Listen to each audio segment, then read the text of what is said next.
Hellevi-sovellus löytyy App tai Play-kaupasta. Nyt mä oon laittanut sen jo valmiiksi tonne. Seuraavaksi haetaan harrastamisen Porin malli.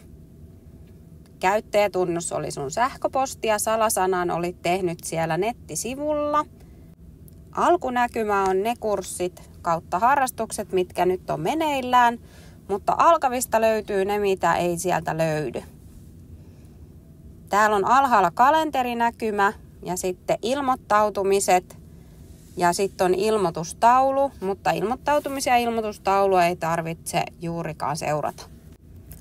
Katsotaan, miten merkitset osallistujat harrastukseen. Eli täällä on nyt valmiiksi merkattu. Eli painamalla tuohon siniseen kohtaan, niin 1 kun lukee siinä, niin silloin hänet on laitettu mukaan. Pystyt kirjoittamaan, mitä tehtiin. Eli voit muokata aihetta. Kannattaa myös kirjata, jos sulla oli jotain muita, ketkä ei ollut ilmoittautunut harrastukseen, niin me tiedetään, että harrastuksessa on enemmän kävijöitä. Näille kannattaa sitten opettaa, miten ilmoittaudutaan. Seuraavaksi katsotaan, että mitä sä voit jälkikäteen syöttää tietoja tai etukäteen, jos tiedät. Toivotaan, että sairaudet aina merkataan. Tiedetään, miksei harrastuskertaa ole pidetty. Sitten sähköpostiviesti pystytään lähettämään tämän appin kautta.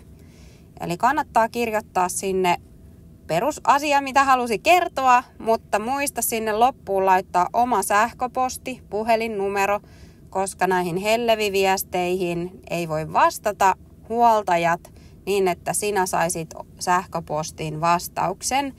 Eli ne menee sitten keskitetysti taas harrastuskoordinaattorille. Paikka myös, mihin voit merkata, jos on muita kuin ne, ketä on ilmoittautunut, on tämä yhteenveto. Ja olen itse toiminut niin, että poistan sieltä yhteenvedosta sen tyypin nimen siinä vaiheessa, kun se on saatu ilmoittautumaan. Myös voi kirjoittaa sinne jotain, että joku kerta on pitämättä tai jotain itselleen muistiin. Jos sun tarvii ottaa yksittäisen harrastajan huoltajan yhteyttä, niin voit painamalla nimeä saada näkyviin osallistujan ja maksajan eli huoltajan tiedot. Tuosta näpäyttämällä puhelinnumeroon niin voikin suoraan soittaa. Muista, että puhelu, jota soitat, menee sun omasta puhelinlaskusta, eli sitä ei soiteta Hellevin piikkiin. Kiitos kun jaksoit katsoa tämän videon loppuun.